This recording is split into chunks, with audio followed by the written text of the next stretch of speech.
that. He's looked at some of the data, probably not all, maybe, I don't know. But, I personally feel it's a valuable asset. It was our request through the technical group that Skeo was hired. So, this is 8 or 10 months later, we're having a report. Kevin, can I just say one thing quick, Kevin? Sure. Before we get to this, so any other action before we go? Two parts. Before we wrap up, any further action items? So trying to sort of map out where we go from here with what the guidance has reported on. I certainly have taken a lot of notes. There's some questions. Obviously, the agencies are going to look at it, and we're going to put this as an agenda item for future CAG meetings to continue this discussion. Anything else about this? Or what? Any suggestions? I think that Ella put it pretty succinctly that it would be ideal for the agencies to weigh in on some of the comments. Sort of a response to recommendations from the agencies. And I don't know that we're going to commit right now to the November report out because some of these do require considerable. Even if you didn't do it all in one shot. Right. Okay. You have. Well, let's do the worst ones first. I mean, let's define the worst ones. Well, Ben's at the top of my list because it has Some of them may be very easy to answer. some. I think some will be just from looking at it myself. Honestly, I think our intent would be next meeting, at the very least, bring what we have, feel comfortable with the comments.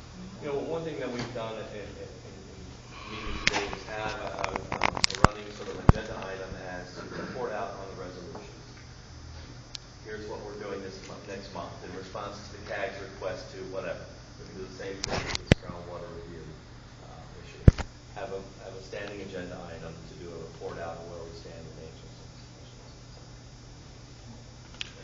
agencies. I just wanted to, in the name of full disclosure, I don't know if you brought this up earlier and I wasn't here. Forgive me if you did. And the gentleman from Skeo, no offense, you're great. You did a good job. But I want to say E2, was Melinda Holland, the EPA had that as a facilitator, and Kirby Webster worked with her. Yeah. She is with Skeo, and so is Melinda Holland. Yeah. So how could it be completely independent, and how is it a group that is completely different than the facilitator, we were told, was completely independent?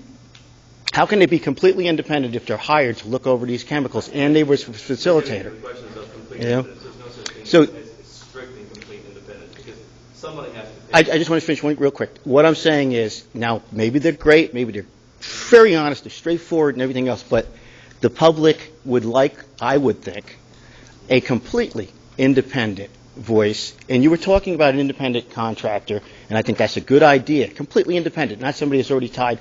So they've been paid twice by EPA as a facilitator, at least people with them, and now to look over the chemicals, at least people with them.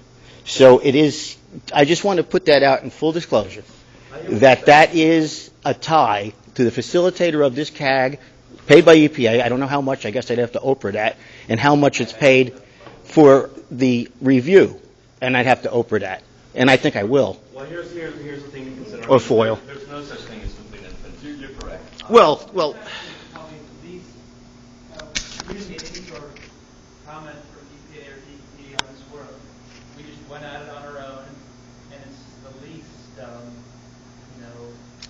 But it is something the public knowledge in the name of full disclosure, in case, I would think you'd want to avoid the public being able to say, see, I told you, it's a conflict of interest, it's impropriety. Maybe there's not, but at least there's that potential for them to say that when somebody's the facilitator and they're hired for something else. Yeah, I mean, I can look you straight in the eye and say this was a very independent process, as much as independence can truly be, had here, because somebody has to pay somebody.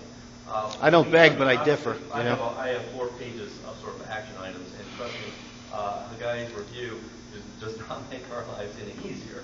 It certainly requires us to do a lot more work, and he certainly doesn't understand everything. So I think this. I'm not saying he did. I'm saying there's that potential for the public to believe that. When you hire, the EPA hires somebody and pays them twice for 2 different things. Somebody has to pay somebody. Well, you don't have to pay the same people twice. You could pay somebody completely independent. Then Huh? hire your own person to do the evaluation. That's the only way it's going to I'm not the EPA, and our tax dollars go to them, and I don't think that's proper to say to me. Hire me as a public person, hire them. You want someone to be independent. How are they going to be independent from the agencies, from DuPont? If it's Well, taken independent- away from them? That's the only way you can do it. For you to tell me as a member of the public to pay, and the tax dollars from the EPA is from federal, and there's millions of dollars, and yes, there's a budget deficit, but my funds as an individual, and the EPA putting together this CAG, and don't have the money to fund the other CAG or certain people, that's a ridiculous thing to say to me, and I'm insulted by that. Maybe I have a final